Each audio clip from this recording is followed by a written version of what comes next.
গরমের দিনে মনটা একটু ঠান্ডা শরবতের জন্য আনচান করে। তো সেই শরবতটা যদি বেলের শরবত হয়, খারাপ হয় না। তো চলুন আজকে বেলের শরবত বানাই আমার বাড়িতে যেভাবে বানানো হয়। প্রথমে বেলটাকে ভালো করে কুড়িয়ে নেব। একটা চামচ দিয়ে বেলের আঠা সমেত পুরোটাকে আমি কুড়ে নিচ্ছি। ভালো করে কুড়ে নেব। বেল ফাটানোটাও কিন্তু একটা যুদ্ধের ব্যাপার। সেই যুদ্ধটা জয় করতে গেলে নারকেল কোড়ানি পিছন দিয়ে জোরে একটু বেলটার আঘাত করলে বেলটা ফেটে যাবে।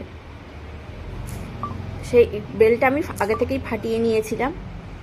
তো এবার বেলের শরবতটা করার জন্য বেলটাকে পুরো কুড়িয়ে নেব। কুড়িয়ে ছাঁকনির মধ্যে নিয়ে নিচ্ছি।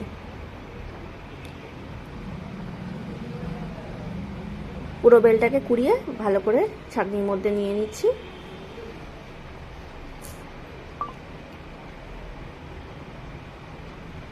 বেলটাকে ভালো করে একটু তারপরে চটকে নেব, যাতে বেলের দানা অংশ কিছু না থাকে এবং সরু যে জালি জালি মতো থাকে ভিতরটায়, সেইটাও যাতে বেরিয়ে যায়।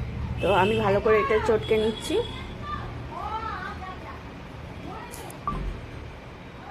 নিয়ে এটাকে অল্প জল দিয়ে একটু ধুয়ে নেব, যাতে পুরো বেলটা বেরিয়ে যায়। এবার এই অংশটাকে ফেলে দেব।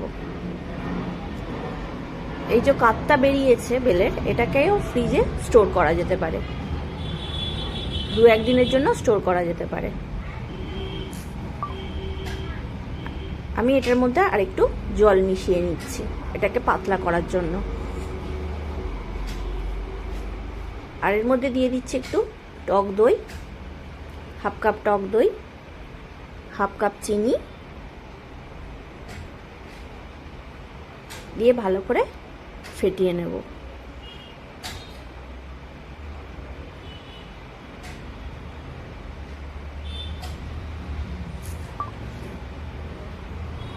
ভালো করে ফেটিয়ে নেব।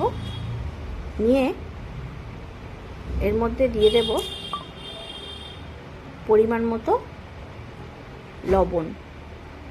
আপনারা এখানে রক সল্টও ইউজ করতে পারেন, আমি এখানে নর্মাল নুন ব্যবহার করছি। দিয়ে এটা ভালো করে আবার মিশিয়ে নেব, যাতে চিনিটা ভালো করে গলে যায়।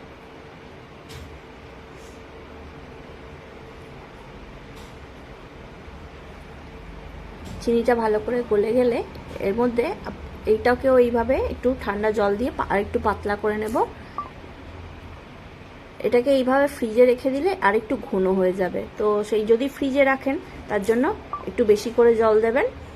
আর যদি সঙ্গে সঙ্গে খান তাহলে এর মধ্যে একটু আইস কিউব দিতে পারেন। আর আমি এখানে 1 প্যাকেট জলজিরা দিচ্ছি।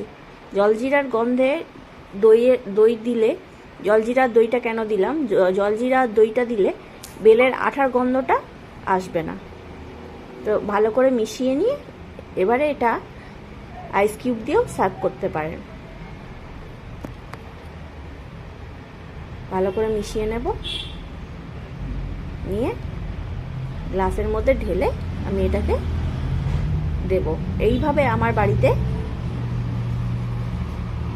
বেলের শরবত বানানো হয়। আপনার বাড়িতে কেমনভাবে বানানো হয় সেটা অবশ্যই কমেন্টস করে জানাবেন।